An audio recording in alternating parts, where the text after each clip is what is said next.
Good evening, everybody, and welcome to How Architecture and Design Serve the LGBTQIA plus communities. My name is Carlo Caccavale.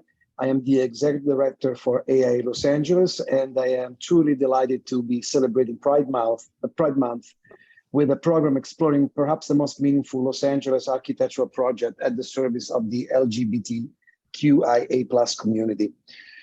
We often talk about communities as separate entities, but we know that communities are all interrelated. Supporting, improving, and empowering one inevitably helps others and society at large, especially in these times in which minorities are more and more the target of more and more injustices and inequities. It is important to celebrate our identity and the spaces that allow us to connect, relate, and flourish as a group and the totality of our communities. I toured this beautiful project when it first opened, and I'm very happy to have the design team and the client tonight with us to talk about it. And to this end, I would like to introduce the AIA Los Angeles 2022 Vice President 2023 President Leslie Sidner, AIA, who will introduce our speakers and moderate this conversation. Leslie. Thanks, Carlo. Hi, everyone. I'm glad you could join us on this last week of Pride Month for this session. Architecture is considered a service profession, and supporting our communities and region through design is the goal of AIA Los Angeles. That involves partnering with those communities to respond to their particular needs. I'm really pleased to be able to introduce this discussion with the designers and the client of the Anita Mae Rosenstein Los Angeles LGBT Center. Dominic Leong of Leong and David Takashi of KFA were able to bring to life client Stephen Byrne's vision for the center that serves all generations of LGBTQ plus people. Stephen will kick off the session with a discussion about the project program. It's rather unique in that it involves several parts. Actually, we don't even get to discuss all the parts today because there is a Deliberation Cafe that was presented last year, and you can find that session on the AIA LA YouTube channel. Dominic will present the main office and community building, followed by David's discussion of the residential portion. And at the end, we'll have a Q&A. So again, thank you for joining us. Really happy for everybody to be here. And Stephen, please take it away. Thank you, Leslie, and thank you, Carla, and everyone else for the opportunity to talk to you guys. And much as I'd like to take credit for it being my entire vision as to what this campus is about, I was a small cog in a very big wheel. We get 5 people in a room at a board or an executive level, and we get 15 different opinions from people as to what they wanted and what they thought this project should be. It was a long time in the genesis and creation. We started more than a decade ago with a dream and a vision for how could we do something and make a statement for our clients primarily, but also for the community in general. Do it in LA, and what would it look like? What kind of needs did it need to serve, and who importantly would build it and design it? We were massively naive. We had absolutely no idea how this thing should work. We hoped that we'd be able to buy the land and get the building for about $40 million. That was the amount of money I remember on the back of a cigarette packet, or in England I call it the back of a fag packet, where we worked out, we tried to work out how much this would cost. We're still at $142 million now and counting, nearly 10 years later. We've learned an awful lot, but the good news is the building is open, it's fully functioning and operating, and it's way exceeded our dreams and aspirations of what we hoped it would be. I have a massive amount of respect now for architecture and design in a way that I really didn't have when this project first started. I was totally naive about that entire process. But I came with a big dream like everyone else, and we never imagined that we'd be able to do what we've done. But we're very proud that it's opened, and it's opened without any debt whatsoever. The project has been fully funded from a whole bunch of different sources, which if anyone's remotely interested, we can go into at some point. But it's now home, physically home to 225 people, that's 198 seniors living in affordable housing, 25 high acuity youth living in their own long-term affordable housing apartments, and about 100 what used to be called transitional age youth living in combinations of sheltered housing, transitional living beds and various other things. But before all that started, we had no idea in the beginning how to build this thing and who was going to do it. So we put out an RFP hoping that there might be some architects out there that would get tempted by the concept of trying to build the world's largest LGBT services center. We were astonished and overwhelmed when the applications came in, and they came in from all over the world. We had this kind of slightly crazy firm, appropriately named out of Beijing, called Mad Architects, that came up with a design that was kind of all glass and waterfalls and jungle, which looked magnificent. Would have cost probably $500 million, I think, to build, and it would have been using pretty much all of the city's water if we'd gone with that design. But they were looking to get a foothold in LA at the time and wanted a project to work with. I think now that architect has gone on to work with George Lucas and various other people. But we had Fred Fisher, who pitched, Michael Mulson, who bid for the project and came with the design. But in the end, the board decided to go with the relatively small firm of unknown at that time architects who we didn't know and hadn't worked with before. And that was Chris and Dominic Leong, who came up with a really inspirational design for the project. Dominic can talk through all the technical stuff, but one of the things that really struck the board, I think, was how those guys were really finely attuned to what clients might want out of this building, for how it could do the job that we wanted. And they just seemed to click with the board. They did come up with a design that was really challenging, and they needed help, I think, and support from an executive architect, and that was Killefer, Flammang and Associates, who've got lots of experience in LA and know how to get things built and to get things done. And in combination, they provided a really good working team to get something out there that I think does a fantastic job and certainly fulfills the needs that we wanted it to. The key part of the process, I think, for us was trying to listen to people. And one of the really good things about Chris and Dominic is they spent a lot of time. In the beginning, it felt like too much time, to be honest, talking to clients, listening to them, speaking to youth, talking to staff, talking to seniors, hearing what they would like. If they had a blank sheet of paper, what kind of things would they like to have in this thing, which in the end, we've now learned to call a campus. And a lot of that feedback has ended up in the building in all sorts of ways that nobody's really going to notice when you're in there, but it all helps really make for a much better place to live and to work. A quick example is that, for instance, it wouldn't surprise you to know, when we talk to the youth, a lot of them like playing dress up. They like looking at themselves. They just love life and have a real energy and vitality about them. So kind of naturally and understandably, they wanted lots of mirrors everywhere. So there are lots of mirrors in bathrooms, really big ones that are all over the place. They can look at themselves and be full of admiration. The seniors really didn't want too many mirrors. They'd seen enough of themselves over the years, and they wanted to kind of dial down that. And it sounds like a really simple thing, but when you pay attention to people to that degree, you end up making spaces that I think are really productive for people to live in, to come and get services in, and I hope to feel safe in, as importantly as anything else. One of the really clever things about the project is that, at least in my view, it recognizes that we didn't just want to be the big LGBT thing, like a big glass bubble that served our clients. We wanted to fit in and embrace the community at large as well. I learned about something called porosity, which seemed to be a term that, at least back then, architects talked about all the time.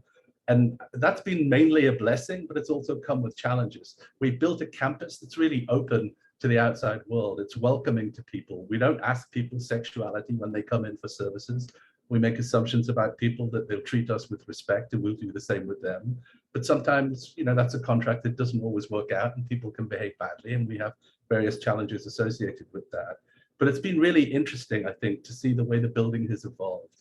We opened in 2019 with phase 1 of the project, and it was full of life, full of vitality and energy, and then COVID struck. We had to clear everybody out as far as most staff was concerned, but we never lost a day of serving clients. We stayed open throughout the entire time. People continued to live on the project. We even opened, as somebody mentioned earlier, the Liberation Coffee Shop right in the middle of COVID, and have been able to trade every single day there and are running a profitable for-profit social enterprise where all the money from that goes back into the services that the center provides. But when we talk about sort of clever touches and things, it's really, the center is over 50 years old now. You know, we service over 50,000 clients every month. that's a huge undertaking.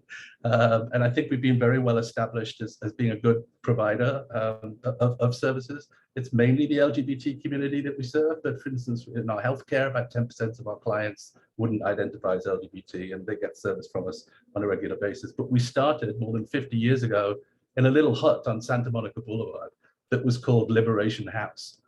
And when we opened Liberation Coffee House, which is named in honor of that, it was such an overwhelmingly emotional experience to have people who were there at that first Liberation House when they were opening that, come into the coffee shop and see the wall adorned with pictures of the hut that they had 50 years ago, and indeed them as young men and women 50 years ago. And actually, it was kind of lovely that most of them who were really slim then were sort of still really slim now. If they had a wedding dress back then, they'd have still been able to get in it. So they've kind of been looking after themselves. But it was such a wonderful thing to do, to be able to remind everybody present, really, that we just stand on the shoulders of the people that went before.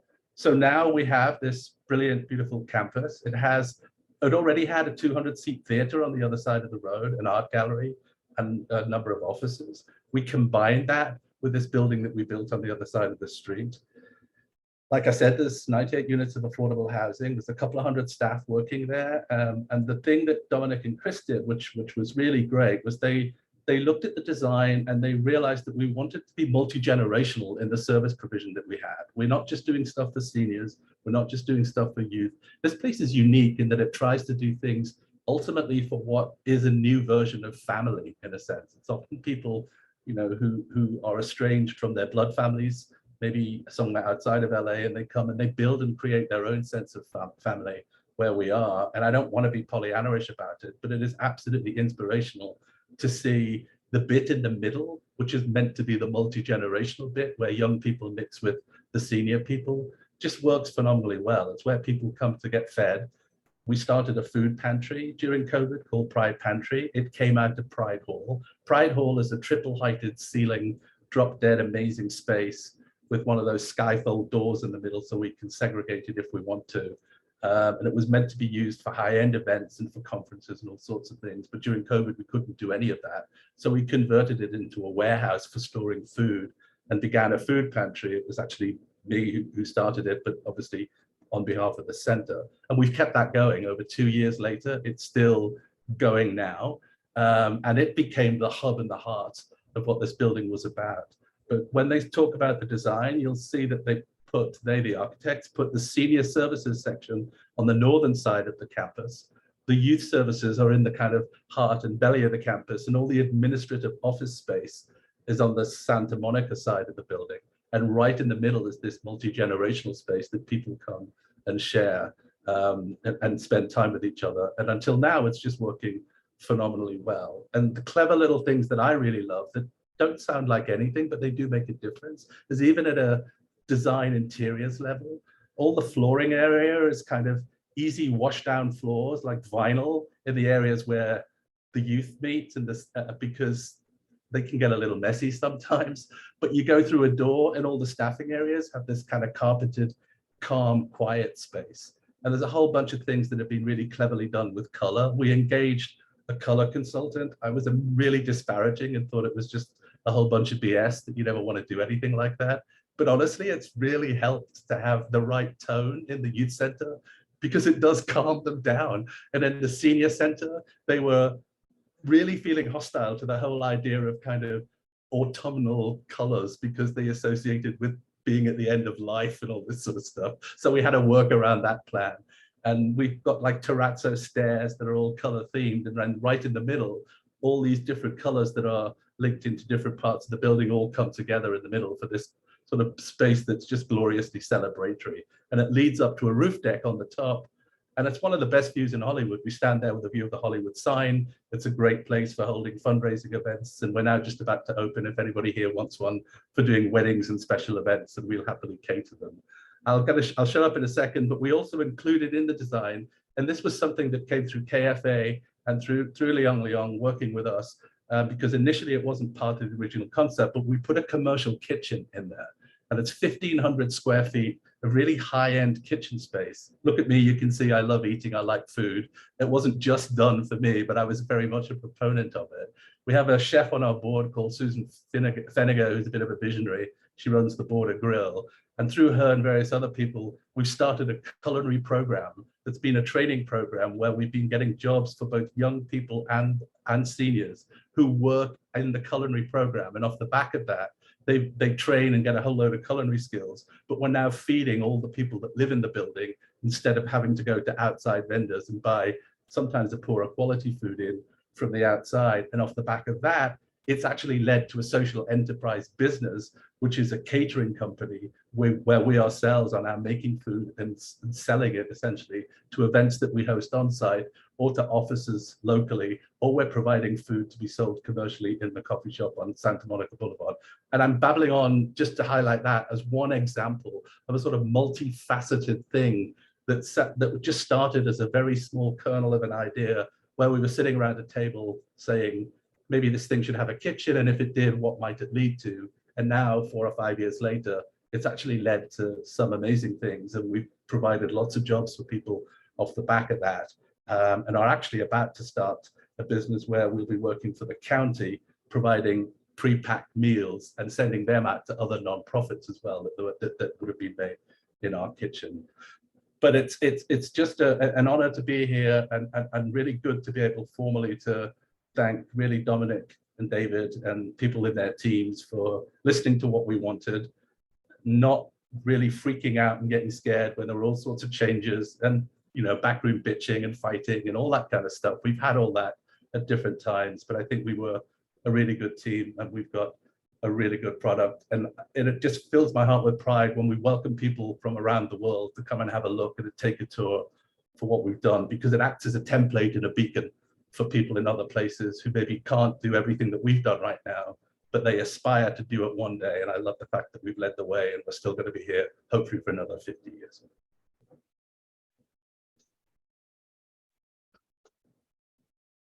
Great. Thanks, Stephen. I'm going to attempt to share my screen. Hopefully this.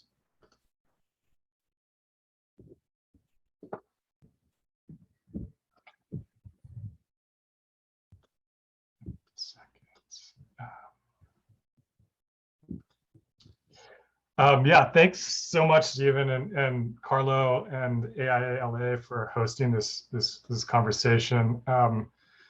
I'm very humbled and appreciative of the opportunity to talk about this project and share the history of its genesis and its process. I did want to first start with acknowledgements. Thanks to the center and its community members for entrusting our firm, young firm at the time, to fulfill the vision for the new campus, along with KFA. The center is such an incredible organization with incredibly dedicated staff, and the design process was really enriched and supported by so many people, including Stephen, Lori Jean, the CEO, Alan Acosta, Daryl Cummings, the senior housing staff, the youth center staff, and so many others along the way who were so generous with their time and honestly teaching us how the center worked and what were critical and inspiring ideas that we needed to incorporate. It really was a collaborative effort between our office and KFA, and I really want to acknowledge Barbara Flammang and Jesse Ottinger, who contributed so much to the vision. I also wanted to acknowledge our team, my brother Chris, Gabriel Burkett, who is a project director who was instrumental in making this project such a success. And for me, as someone who doesn't identify as queer, but as a cis mixed race straight man, I feel a huge amount of gratitude and humility to have worked on this project and to have learned so much along the way, which has been very powerful and has also given me as an architect an understanding of how architecture can be used as a tool for healing and justice. So onto the architecture. I'll talk, since it's a limited amount of time, mostly about the conceptual genesis. I'll give you a glimpse into the design process and really thinking about the vision as a whole.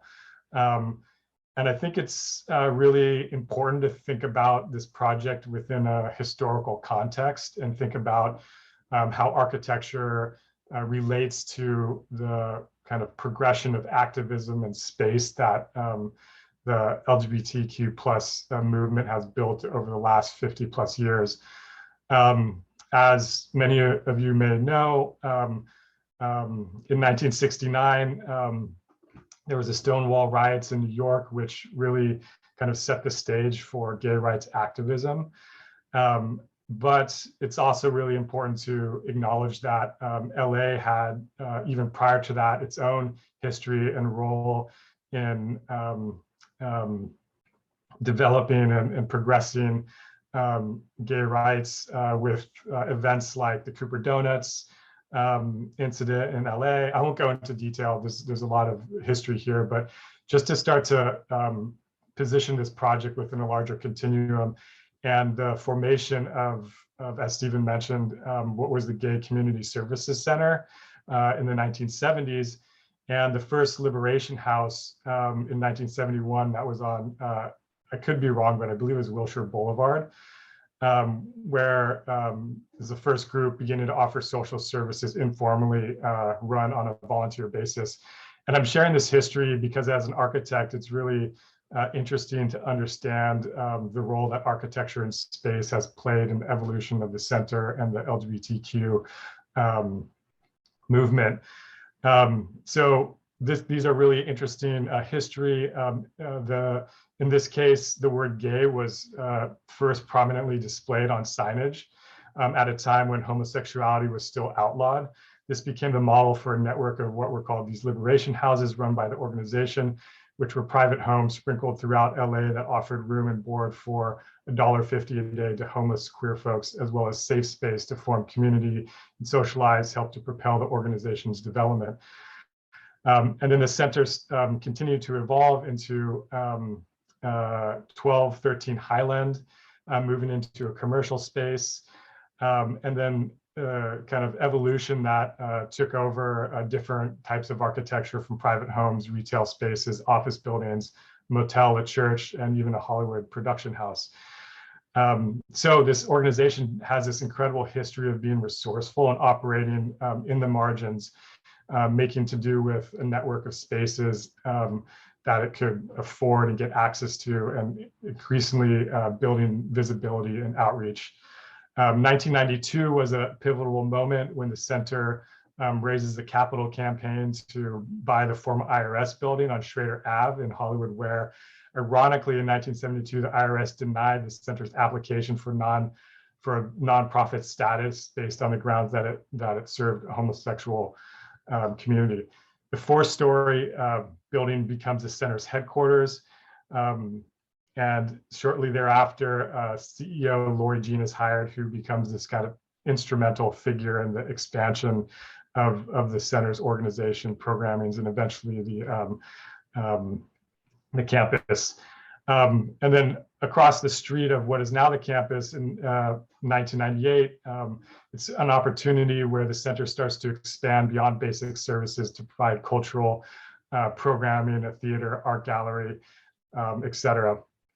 And to not get too into the weeds here, but you start to see this kind of incredible evolution and how architecture is used at different steps of the way as the organization increases capacity.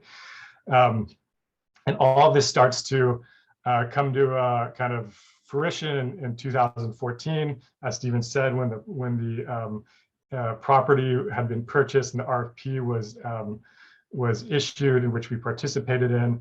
And all of this is sort of happening, I think, at a time when gay rights and LGBTQ plus issues are really starting to have a mainstream impact. And I think it's really important to acknowledge that we are now in a different place with the current political kind of things that are happening, that there's a lot of progress that was made, and now there's a lot of kind of fighting that needs to still go into holding on to those things. So this project comes at the kind of crest of that movement.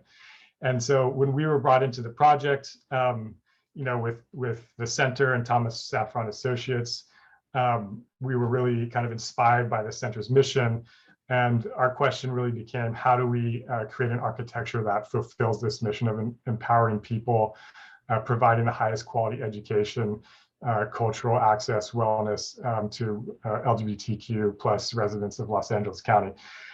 We understood the brief as both expanding, fulfilling and expanding the current program of the center, but also really expanding on the housing component, and also addressing what were the intangible power of the center, which is literally transformation, identity, acceptance, resilience, and thinking of an architecture and kind of concept that would really embody all of these aspects of empowerment.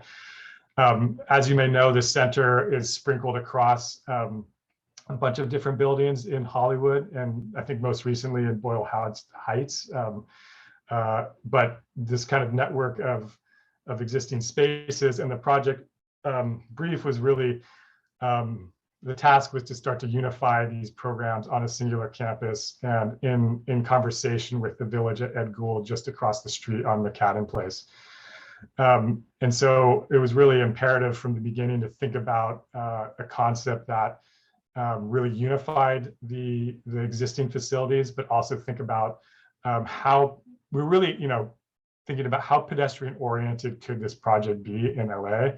And given the existing nature of the neighborhood, how could we really use this project as a catalyst to kind of transform the neighborhood into a kind of community-oriented location within off Santa Monica and McCadden. So some of the existing conditions that we inherited were the courtyard at the village of Ed Gould was kind of walled off to protect it at the time from activity on the street and provide privacy.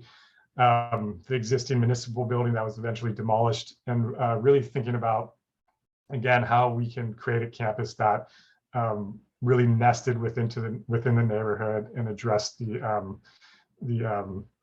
kind of intersections between the needs of the center and the needs of the neighborhood.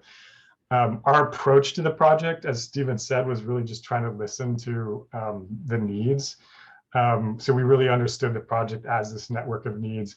And in our initial research, visiting the previous youth center, we really noticed that the need for security and safety was a really huge part of some of the facilities that were built earlier in the decade, understandably providing discrete entrances and privacy and safety for the clientele. And also visiting other spaces like the Harvey Milk School in New York, trying to understand a lot of the kind of critical issues. In the case of the privacy and protection, we felt like there was potentially an opportunity to open up the campus and create an interface. So thinking about how to do that in a very careful and nuanced way. So the project could be both open, but also secure and protected at the same time. What we learned from the Harvey Milk School was the need for non-normative spaces, with the understanding that a lot of the clientele, especially the youth clientele, come to educational spaces like high schools with such experiences of trauma associated with them. So the value of design, of opening up new spatial situations and perceptions and associations, we thought was something that was really powerful that we could start to explore with the architecture. So thinking along these lines, like Stephen said, along with KFA, we spent, I think it was close to a year working through and kind of reworking the program to really kind of gain a nuanced understanding of what needed to be housed. So the youth center is a key component, and the continuum of living that expanded off the youth center, off the drop-in center, the shelter, the transitional living program, the career services that Stephen mentioned, the senior center, the senior housing, the youth housing, the admin in the office, the commercial kitchen, which was the kind of added component of the commercial kitchen, the art and theater for the village across the street, how that all would open onto a public plaza that created a space of convening.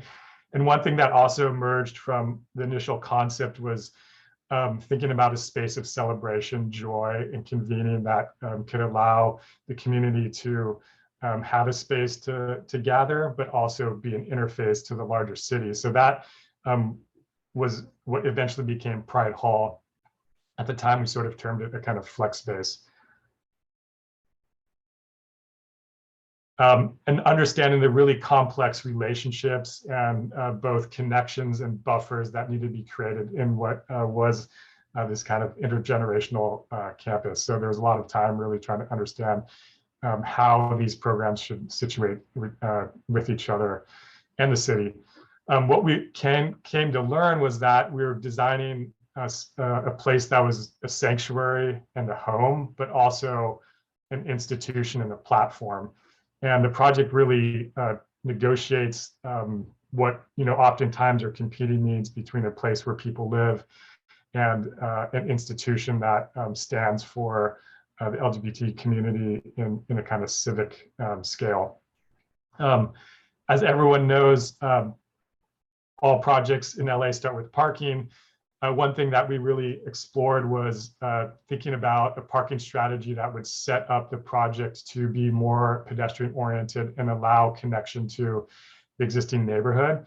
And that also was about avoiding a monolithic and isolated outdoor space in favor of smaller scale courtyard spaces that would act as buffers and connections and opportunities to create safe indoor-outdoor spaces for a lot of the folks coming off the street. So we began to explore a variety of different strategies that organized the program, that created different spaces, indoor-outdoor spaces, but also created a sense of connectivity. And we started developing this language of voids and solids. And this is us scratching our heads during the competition, trying to figure out how to finish this large model we presented. But you can see here the seeds of the language of the architecture, the porosity, creating the indoor-outdoor spaces, how the program starts to become an expressive formal language, and exploring these different internal spatial relationships where programs started to connect, but they're also separated by the courtyard space that start to become part of the interior and part of the atmosphere of the space. I know I'm probably already running out of time, so I'll speed up a little bit. But here it's really important to see how that porosity, even as the program grew, really became part of the DNA of the project. So the green spaces punctuating the floor plan, bringing light deep into the floor plate, but also creating these moments of access to the sidewalk and to the neighborhood. So as Stephen mentioned, the admin and Liberation Cafe is on the south side towards Santa Monica, and then as you move upward, the youth center, the commercial kitchen, the Pride Hall, the senior center, senior housing, and across the street the youth housing, which all connect to the village of Ed Gould across the street. So again, just kind of looking at how the architecture has these different points of entry. The youth center becomes its own courtyard, private courtyard, and the language started to evolve, connecting the campus back to the village across the street and exploring a more pedestrian-oriented connection. At one point, we were actually trying to see if we could close the street down, but that obviously didn't get through the city. But you can see some model photos here which start to illustrate that. Another really important aspect was creating a kind of architectural language that was unique, but also expressive. It has no singular iconic gesture, but it has several large volumes that give the project really strong identity. So as you move around the building, it's this idea of multiplicity, but also kind of cohesion, kind of coexisting within the expression of the architecture as this urban form. And so when we were exploring this urban form, we were really thinking about how the building can modulate different scales from the institutional, where here you see the admin office, the boardroom, Lori Jean's office, really a strong presence on Santa Monica, gesturing towards the scale of the car. And as you move around the building, the scale changes to one and two story. You can see how the building is open and closed in very specific ways to maintain privacy, for example, for the youth center. But it also starts to create these moments of opening to the sky with this oculus, and trying to create a rhythm as you move around the building. in a lot of ways the heart of the building, which is Pride Hall, and how it opens up into create this new public plaza that is related to the senior center and the kind of active public space. And the rooftop, which, you know, this is like Stephen mentioned, this amazing view to the Hollywood Hills. And what's also really noticeable from this roof is the punctuation of the courtyards and the open space, and how they're a really strong organizing principle within the architecture, and how this idea of porosity starts to express itself at different scales. For example, the Oculus at the youth center entrance, the courtyard that's just beyond the entrance to Pride Hall, the youth center's own courtyard, which opens up directly onto the youth center gathering area, and Pride Hall and the interior space, which becomes a kind of sculptural stair in which the lobby kind of connects between the sidewalk and the inner courtyard. So there's a kind of transparency at these different aspects of the building. And again, one of the most I think powerful spaces of the project is the Pride Hall interior, which is this multifunctional space for convening that also houses a wall of history of the center's evolution. So I'll wrap up there and hand it off to David. But I did just want to end on an image which I think really captures the amazing progress that the center embodies, from the early liberation houses to the campus today.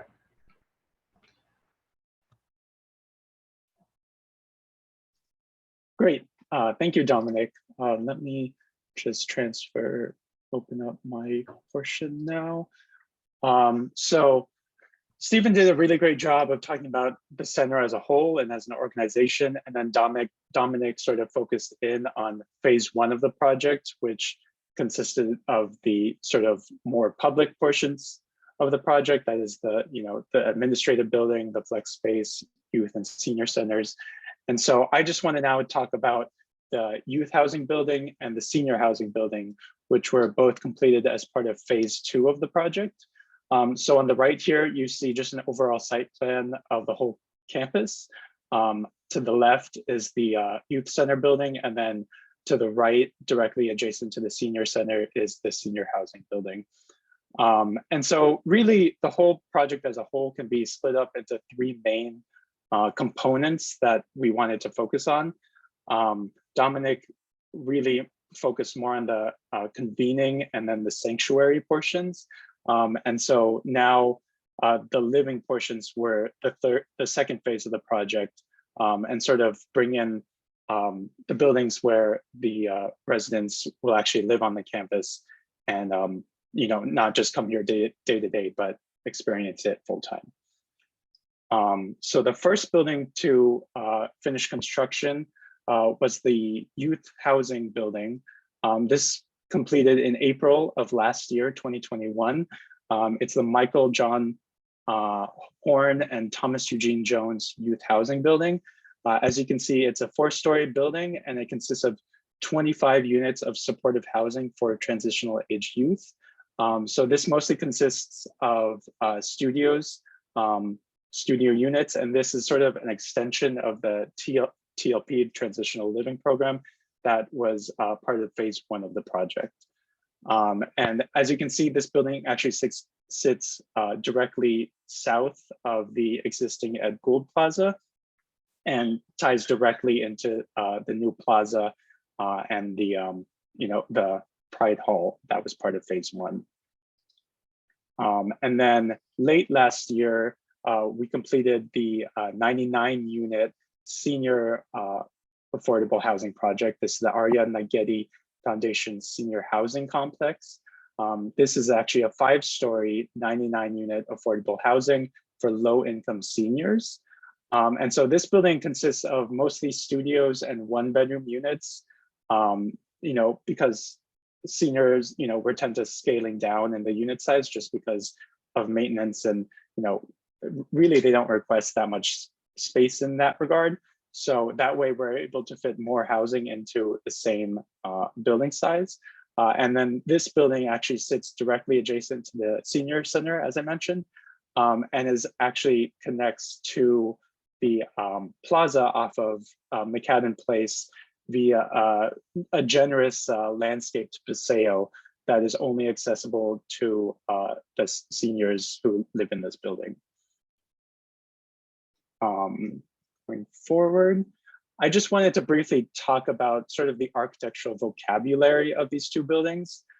As you can see from the photos on this slide, as well as the two previous slides, it's a fairly pared back design language consisting of a few sort of clean techniques that we're trying to implement that sort of differentiate these buildings from the rest of the ones on the campus, but yet still tie into the project as a whole.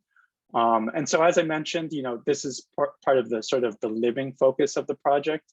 And so we're trying to do ways of sort of providing the privacy that you come to expect with a housing project, while still engaging into the campus as a whole.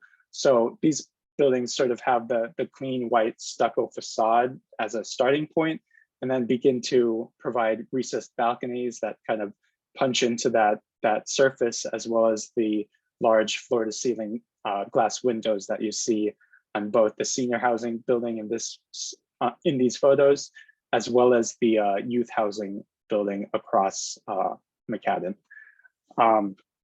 And we sort of use these techniques to tie into both the TLP building, which was another residential component to the center as a whole, and yet we wanted it to be distinct from the other buildings.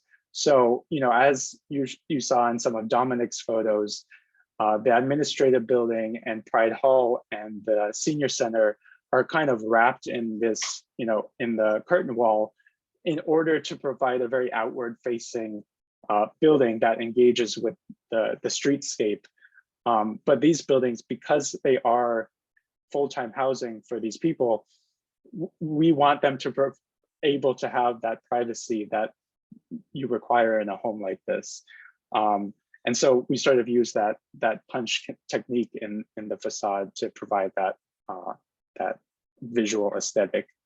But even though it's not a full curtain wall building, from the interior space, these are still very generous openings and outdoor space. And so, it goes floor to ceiling, which is not common for affordable housing in that way. And we use this to maximize the amount of daylighting in all of the units as possible, and provide, operable windows and doors onto the balconies in order to bring the outside in as much as possible. Going forward, I just want to touch on sort of the genesis of the presentation, which is the impact of design and the design of the center on the LGBT community as a whole. And so I kind of, see that as both a micro scale for the campus specifically, as well as, a more macro scale for the LGBT population in, LA and beyond. One of the key components to the center's RFP was sort of, wanting to create an intergenerational community-based resource center. And Stephen touched on that goal earlier on in the presentation. And so the youth housing building and senior housing building are both key components of that goal for the center. It's one thing to have people come to the site and use the programs and resources that the center has, but it's another thing for people to actually live on the campus full time. And it really connects the people who live there, both the youth and senior, and together, in multiple ways, and creates unexpected opportunities that you really wouldn't have known going into the project. And I just wanted to touch on one that Stephen did mention earlier, which is it's the center's culinary program, and in specific, the Liberation Coffee House that he mentioned, and how they're able to employ both youth and seniors who live on the campus at these at the coffee shop, and it gives them an opportunity to gain experience and employment where they might not have otherwise been able to do that. And so by having these people actually live on campus, it really creates opportunities and connections and ties that really you couldn't have done without the housing components of the project. And then on a more macro scale, the LGBT community is disproportionately affected by homelessness. LGBT youth are said to be 120% more likely to be homeless than their heterosexual counterparts. And then as for seniors, LGBT elders are twice as likely to be single and ranging from 3 to 4 times as likely to not have children. And typically, people rely on their children and that extended network that they have for support as they age and age in place. And when you remove that network, it creates greater opportunities for homeless in the senior population. And so really every little bit helps. And so for a building serviced by the LGBT Center, with 99 senior housing affordable units is really something that it makes a big impact onto the homeless senior population in Greater LA. And then last, I just want to kind of end on the note that the fight for LGBT rights really doesn't start or end with us, and every small role we play does have an impact. And Stephen, who works at the center and experiences this day to day, can really speak to how much this center has changed the lives of those who live there and who work there and are able to use its programs. And I really think bringing high quality, healthy, optimistic architecture to an often underserved community is something that we should be celebrating, and something that really does make an impact. And so I just wanted to close out on that note about sort of how the center is sort of fulfilling its role in the community, in the queer community as a whole.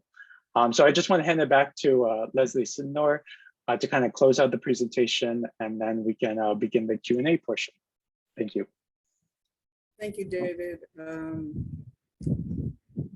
Stephen, Dominic, incredible presentation.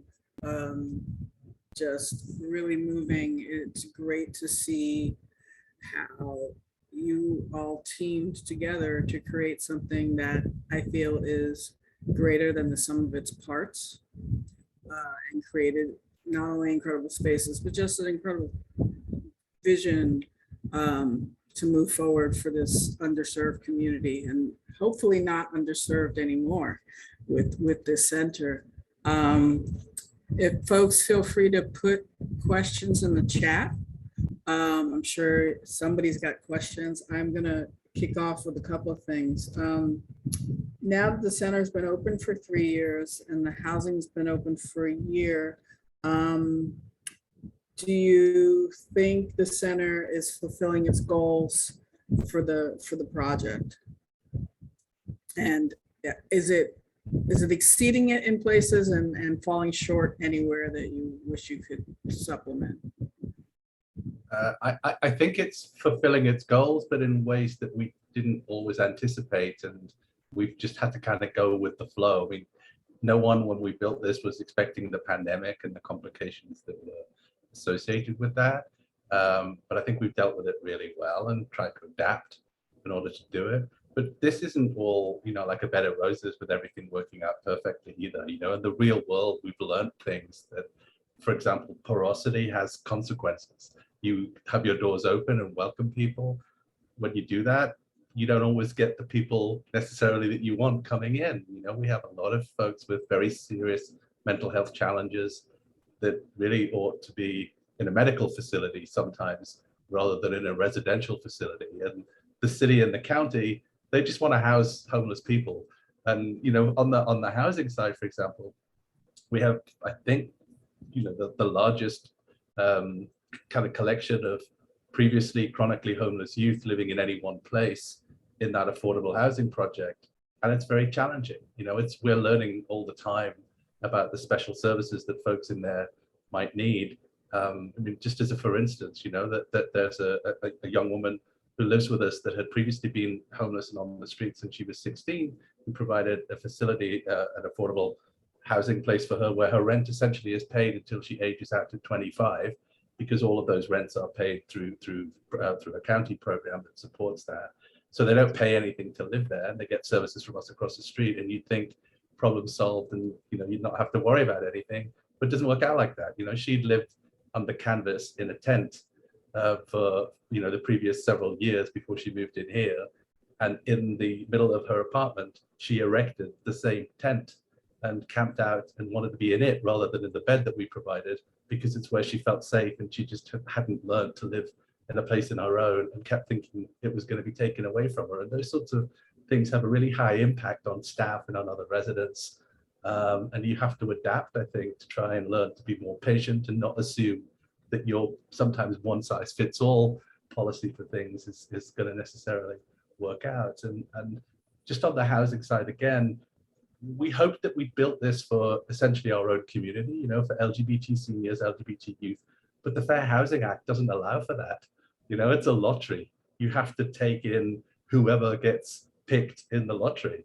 So it isn't all LGBT people that live in the senior housing. It's a mixture of people who wouldn't identify as LGBT at all. And we took 25 chronically homeless people working with the city of LA. And most of those 25 people, initially they told us they would be from our community, but at the end, when push came to shove, they just wanted to get as many people off the street as possible and gave us a highly challenging population. So there's tensions there, you know, between people who the project wasn't really built for, and you have to try and adapt and also be respectful to those people as well. So we're learning and evolving the whole time. Is it perfect? Absolutely not. Is it the best we could do? Yes. And is it exceeding, I think, what we hoped we'd do? Without question. We are serving more people than we imagined that we would. More people are coming to use it. It's not really just about the building, it's about the service provision. But the service provision we're able to do because the building helps enable that in ways that we haven't anticipated and really appreciate. Sorry if that was a little waffly, but there's a lot going on. That was wonderful. I actually was wondering, was it just serendipity that the site across from the Ed Gould Plaza became available, or how did that work? Because that just seems almost too perfect. Yeah, so we've been eyeing the site like a little kid with his nose on the glass in a candy store for about 5 or 6 years. It was an EDD building, and there were 9 lots over there, parking lots to go with the building as well. We had parking across the street as part of that. We owned 1 lot, so there were 10 lots in the whole that we developed. We already owned 1. The other 9 we thought were owned by the state, and that we would be able to do some kind of easy deal with them. We've been given indications that that would be possible. We even thought at one point that we might get the land for free. That was a little naive. And when the federal government had an interest in it because it was an EDD building, they actually used to call the place McCadden Studios because there were so many unemployed actors that would be going there for their unemployment check that people would say, oh, this week I've got a gig at the EDD. McCadden Studios, because it was the EDD building we're going to. But anyway, we thought we'd be able to get that for nothing or next to nothing. In the end, we had to pay $12.7 million for the land. The only benefit that we got was because we paid fair market value, it didn't go on the open market, but we were able to acquire it. And then we bought it and then realized that it was bought without any approvals. We had to go through a general plan amendment and everything because we weren't allowed actually to put housing on the project. And we didn't even know that when we bought it. But everything north of Santa Monica Boulevard actually then wasn't allowed to be residential. It was zoned in a different way. So that was another few years of just God knows what, trying to persuade the city and the local community to let us kind of do what we wanted to do. But we acquired the land ourselves, and it came from the state. Thank you. Todd, do you want to ask your question rather than me read that question out? You unmute yourself. Sure.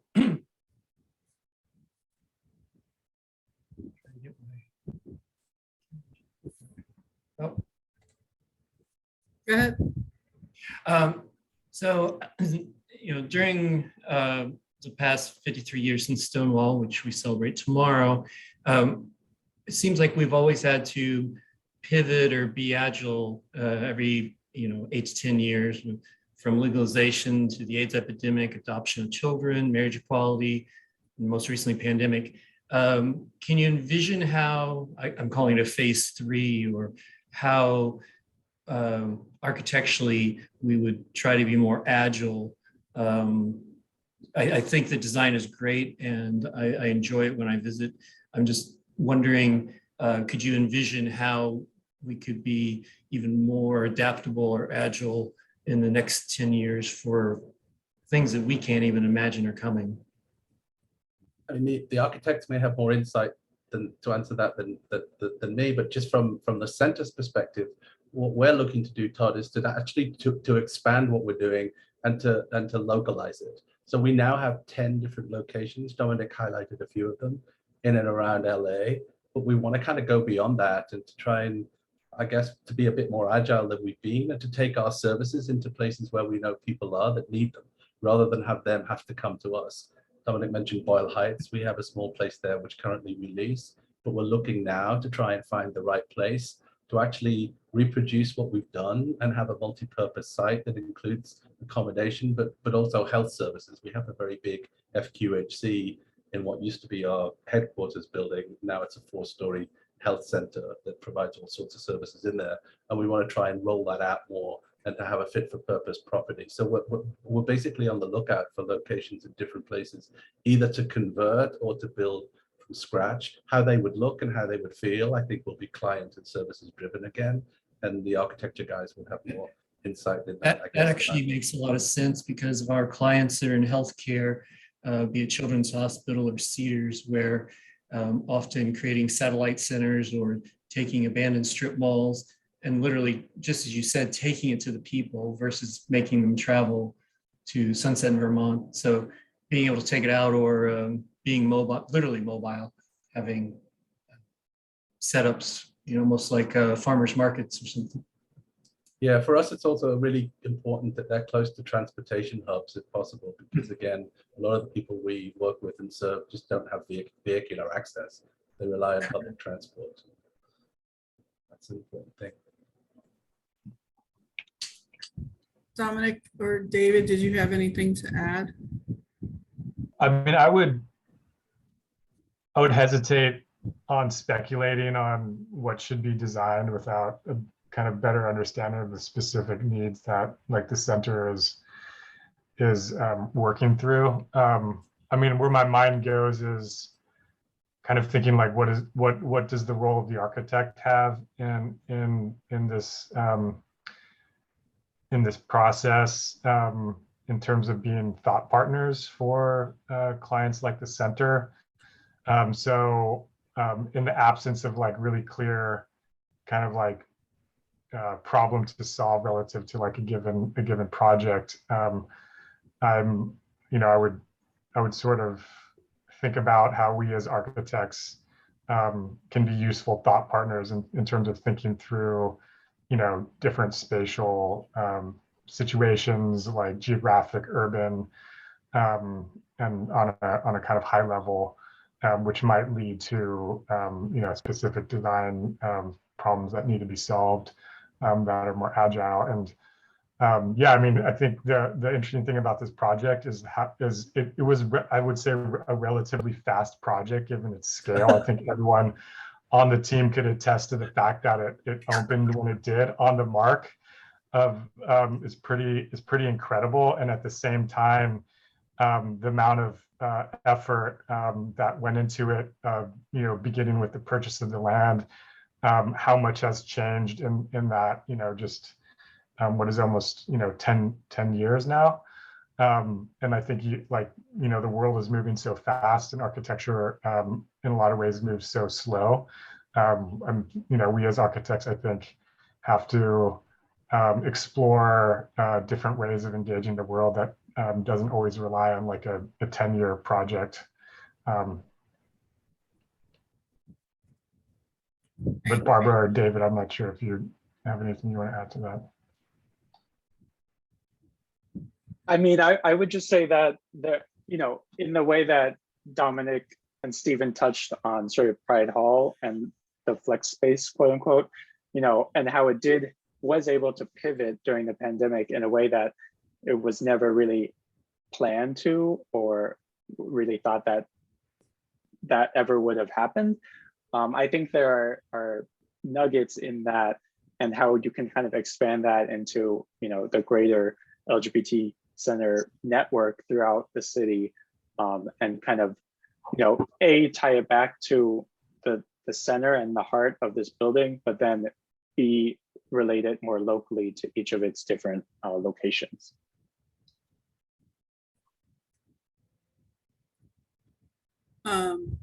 Carlo. Yeah, actually, just to summarize my question, this has been a big investment, and I was wondering if it has paid off with regards to having like a higher level of design as compared to the center before. Has this increased the visibility both at local and national level, and as a result, has basically also provided more influence and relevance to the center with regards to the community at large? So has it been a good investment in the long run? I think the answer to that is yes, yes, and yes. In short, slightly elaborating on it, we were really fortunate in the year that we broke ground. We were awarded the highest award of new market tax credits in the whole of the United States, which was over $43 million of investment from a whole bunch of partners that were attracted to the project because of our ambition and because of the scale of what we were trying to do. That resulted, I won't go through the detail of how tax credits work, but essentially in almost $10 million of money coming directly to the center to support the project. And it helped us open without any mortgage whatsoever. It also allowed us to design, and Dominic's a really good salesman. He looks a cool dude. Him and Chris would go around, like sort of Gilbert and George, as it were, going to help sell the project. And I'm only slightly joking because they were just terrific at helping to pitch to donors and to board members and have them realize what our vision was. And I can't overestimate the importance of that, because people got excited about working with them. They seemed like, kind of cool young guys that had a bright idea and a lot to offer. And it meant our board members were prepared, I think, to dig deeper in their pockets than they might otherwise have been. And that also triggered other kinds of investment when people saw, oh, if she's giving something, then I'm going to give something. We've ended up with every one of these buildings being named. We've had donors from Anita Mae Rosenstein, who gave us over $8 million, to Ariadne Getty, and the Getty family were never supporting the center and anything that we were doing prior to this, and it helped bring donors in there as well. It's also brought, because of the tax credit investment, a lot of corporations that we haven't been able to work with in the past have been excited by the project, and they're coming and not just giving us sponsorship and support money, but they're also having their staff come and volunteer time at things like Pride Pantry as well. So it's opened lots of other access to places that we hadn't imagined. When we opened, we had Adam Schiff there, we had a few celebrities that were there, and that gives it a bit of a national platform as well. At the time, it was right in the middle, I think, of one of the impeachment hearings, and Adam Schiff had a very prominent role throughout all of that. And again, he's our local representative. He's been a big supporter of the center, but that helped give a sort of national platform to it. And I think people were just, their jaws were dropping at the scale of what we were doing, really. It was at the time of Trump. There was some hostility from the community saying, why on earth are you spending money like this when there's all this going on out there? And isn't it a crazy investment? But we always believed and maintained that it was a long-term investment for the LGBT community. And it was one, I think, that we were happy to make. And we were very sensitive to the idea as well of not just building this kind of glass palace that would exclude people who need the services. The most important thing of all to us is that homeless youth, and it sounds pat, but it's really not. The homeless youth who's 18 and 19 years old and has nowhere else to go will come into this building and feel like it's a place for them. We don't want them to be overawed by the architecture or make them feel uncomfortable when they're there, because it's being built for them. But the message is that we think you're worth it. We think that you who've just come in from out of town and haven't had things work out for them, are worth a space like this, because your life has value and meaning, And while you need it, we're there for you. And I think the architecture has really helped to contribute to that. And the fact that we were ambitious with the building and were able to deliver on that, I honestly believe has inspired people, not just in LA, but right across the country and around the world. We have people coming from all over the place to have a look at what we've done, and they get excited about it, and they start to dream as well and think they could do the same thing. So I'm a bit of an evangelist for the whole thing, but I think there's good reason for that. Do you think, based on that added attention, not to mention the added funding, that you're able to expand the vision past what you had originally planned? Yes, I think it's allowed us to, we're called the Los Angeles LGBT Center, but I think we're beginning to think way beyond that now. And, not just within the state of California, but that this is something that we can do right across the country. And I hope provide a resource book for other organizations that don't have to be LGBT, that can benefit from the mistakes we made and learn from them, and also from the things that we did that were really smart about ways of raising money and helping to realize your vision and things like that. And I think that's going to be an important legacy for us as to how we get that message out there to other organizations and have them sort of in a self-help way do this thing themselves as well if they want to. We can't always rely, sadly, on government, as everybody knows, particularly in the current political climate. Thank you. Ethan had a comment, so I want to give him a chance to make that comment. Ethan? I just wanted to say I worked across the street for probably about a year, right on McCadden, and seeing things finishing up and the way that it kind of picked up and brightened the neighborhood was really exciting. Just a great project, and it was a cool experience as somebody who is a young professional in the queer community, seeing that be such an icon and such a connecting factor in the neighborhood was really exciting. My office is no longer in that area, but I do drive past it and think of it fondly. So just wanted to pass along the compliment. Thank you. Please come and have a coffee or a sandwich. You'll be welcome at any time. Get a minute. Troy had a question about trauma research and insight. Troy, do you want to ask your question, please? Sure. I was really curious.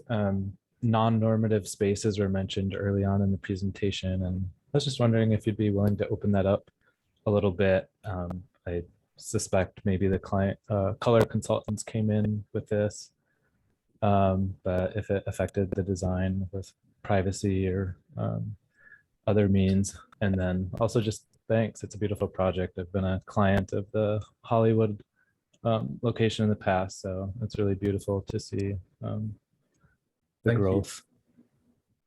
Dominic and David again can talk in detail. We did have a color consultant that was really important to what we did, but before that we had again Dominic, David, and another architect called Jesse Ottinger at KFA, who worked with us a lot on things like sightlines and how important they were, because we had in our old youth center a lot of behavior and activity that was a little challenging, and that would happen in places where you couldn't see what was going on. We don't want people to feel patrolled or like they're being watched the whole time, so we didn't want to have cameras in the building. But inside the building, there's a lot of glass, and the offices are all situated in a way that all the managers and the youth care workers and that kind of thing really easily have a line of sight, but it's in a discreet way. It doesn't look like people are sort of watching over each other the whole time. And I like the way that we've done that, and we don't have any blind areas in the building at all now. And since we've done that, the numbers of dramatic incidents, the kind of self-harm that would sometimes go on, or indeed the violence that would client violence, has been much reduced. We've had a lot more problems on the street than we had previously in the other building, but that's a separate issue. I'm not sure if that answers the question in the way that you wanted, but Dominic and David may be able to add value from an architectural perspective. Yeah, I would just say we really relied on the expertise of the center's staff, the youth center staff, who have such an amazing wealth of knowledge around supporting youth in the center. And I think a lot of what Stephen said was really about designing a space that enabled the staff to interact with the clientele in a way that just facilitated the work they were doing. You know, were there, I mean, you could inform us if there are specific trauma research design approaches. I think we were really going off of common sense as it related to what we learned from the staff at the center. And yeah, I mean, we were also really interested in creating these safe outdoor spaces, with the understanding that a lot of the clientele coming off the street or living on the street don't have access to safe outdoor space. So how could we you know, create an environment that felt safe but also had some elements of nature, knowing that that's you know, important aspect of any environment. And again, like Stephen mentioned, there was so many kind of constraints that were necessary to implement relative to like safety and things like that. So we had to accommodate that in terms of just like how the furniture was positioned or what kind of furniture we used and things like that. But yeah. We also did on the housing side, we came up with this concept of the shelter beds on the ground floor, which is like the dormitory, you know, for 40 people who would literally be on the street if they weren't in that building, operated one space. And then you'd kind of graduate into the second floor, had 4-bedroom, like a college dorm type situation. Then you went up another level and there were some 2-bedroom suites. And then on the top level, it was just a single studio unit for each person. And the interesting thing was there, like we put solid doors on them. Previously, we'd had glass doors so that you could look through. And I think when you talk about trauma, I think people sometimes respond in interesting ways to just being trusted and to being given a space that they can call their own, to being given a bed, you know, a cabinet, some drawers, some shelving, a bathroom, the kind of thing that they can close the door on, keep the outside world away, know that the service is there, there's people outside who can help them if they need it, but trusting them enough as well to be in that cocoon that they create for themselves. And on the residential side, I think we went a lot further than lots of other nonprofits and organizations have done to try and create a concept of privacy and decency for people in a way that many of them hadn't previously had it served up to them before. And we've tried very hard to do that, even within the confines sometimes of a 40-bedded dormitory, which can be very hard to get people to have a private space. But you do that with curtains and, you know, furnishings and that kind of thing. That certainly helped. I skipped over Jimmy, who had a question or a couple of questions.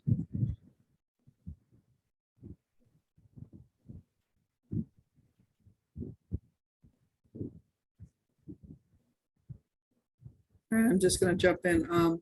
Is there any upcoming challenging stuff for the center? Any new project to make this bigger? So just wondering, the center is so beautiful, by the way.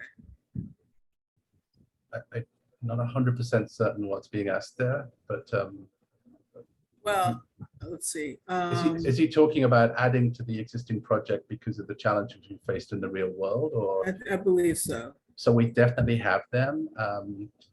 I noticed in the chat section as well, there was a question about, is the porosity causing problems with security and safety?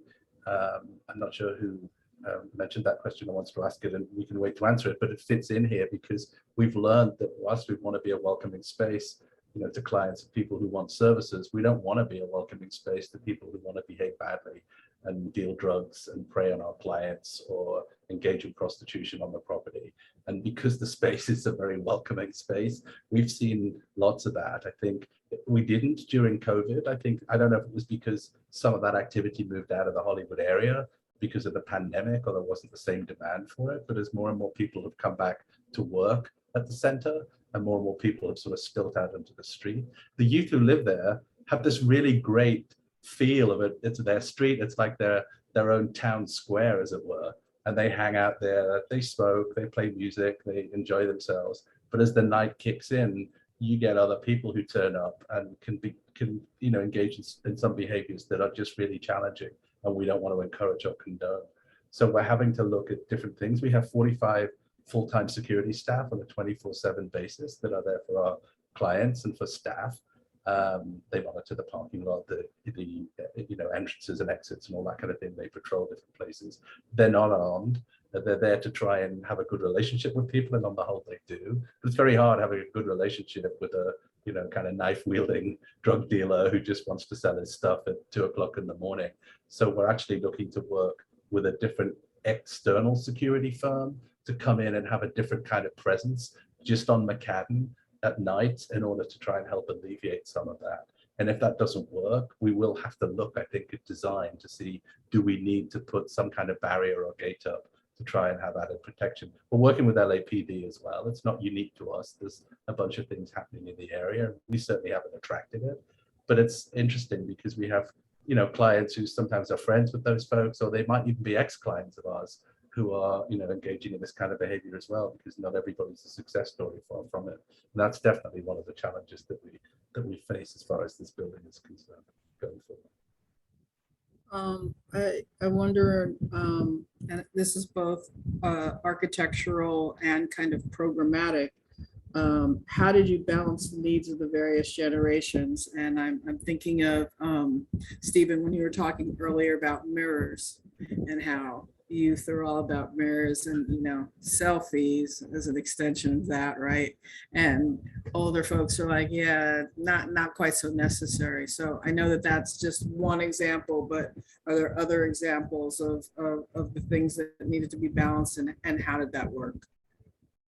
Yeah, Dominic again could go into the detail, but just a couple of tacit examples that might help is that in the senior center, for example, there's a lot of glass there, and we created a room where people don't have to do anything. Usually a lot of services centers, you got to come in and engage in something. You got to play bingo, or you got to watch a movie, or you got to talk to somebody. But sometimes people just want to sit and be peaceful and relax. And we tried to create a room where they could do that and overlook the plaza, this sort of Times Square, the town square feel and vibe. And it's become a really good niche for people to just actually sit there, get calm, but then start building relationships with each other. And it itself has started to act like kind of internal or interior town square. And it went away with COVID, and it's now come back again. And all things like the furnishers in the senior side of things, we all have much higher chairs.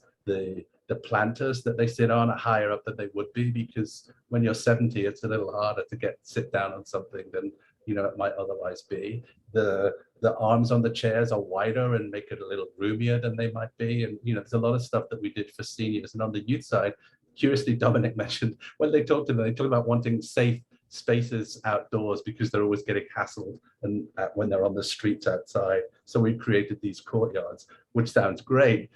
But I'm convinced the real reason that they wanted those courtyards is just so they can smoke weed inside the building without anybody giving them a hard time, because kind of that's what they use it for more than anything else. Anyway, Dominic or David, over to you. Sorry.